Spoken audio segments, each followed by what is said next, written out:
നമ്മളിപ്പം ഈ ഒരുപാട് കാര്യങ്ങൾ യഥാർത്ഥത്തിൽ ഇത് നേരത്തെ പറഞ്ഞ പോലെ തന്നെ അമലിനെ സംബന്ധിച്ചിടത്തോളം പറഞ്ഞാൽ അമലിന് തീരൂല. കാരണം വെച്ചാൽ അമലിന് അനുഭവമാണ്.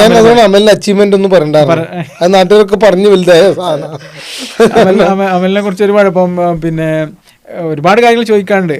പിന്നെ അമലിന്റെ ആം റെസ്ലിംഗിലേക്ക് അമൽ എത്തിയത് യഥാർത്ഥത്തിൽ ഇത്രയും സർജറി ചെയ്ത ഒരാള് ആം റെസ്ലിംഗിൽ നാഷണൽ ചാമ്പ്യൻ, അത് ജനറൽ കാറ്റഗറിയിലാണ് മത്സരം അല്ല മറ്റേതിൽ.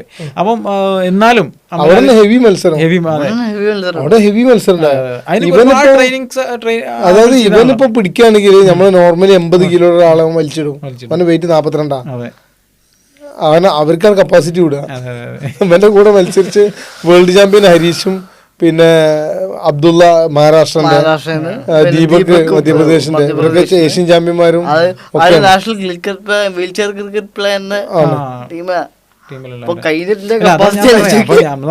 നമ്മളെ ഈ വിഷയം എന്നുള്ള ഒരു സംഗതിയിലേക്ക് നമ്മൾ ഫോക്കസ് ചെയ്യുന്നത് സബ്ജക്ട് വരാൻ കാരണം. അതെ. അപ്പോൾ ഏതായാലും പിന്നെ സിനിമയെ കുറിച്ച് സിനിമ എല്ലാവരും കാണണം എന്ന് പിന്നെ ആകാശം കടന്ന് ഒരിക്കൽ കൂടെ അച്ചീവ്മെന്റ്സ് ഒരുപാടുണ്ടല്ലോ. ഒരുപാട് അച്ചീവ്മെന്റ്സ് സയൻസ് ഫെയറിലൊക്കെ സ്റ്റേറ്റിൽ പലതവണ അടിച്ചിട്ടുണ്ട്.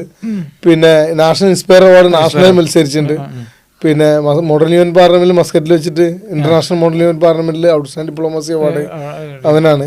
പിന്നെ ഗംഗാ ഫൗണ്ടേഷന്റെ ഒരു മറ്റേ കഥാമത്സരം ഉണ്ടായിരുന്നു നാഷണൽ ലെവലില്, അതില് സെക്കൻഡ് പ്രൈസ് നാഷണൽ ലെവലില്. അക്കാര ഫൗണ്ടേഷന്റെ മറ്റേ സ്പെഷ്യൽ അവാർഡ്, പുരസ്കാരം, ഭിന്നേഷ്യ അവാർഡ് ഞാൻ തുടങ്ങിയിട്ട്. ഓക്കെ. അപ്പൊ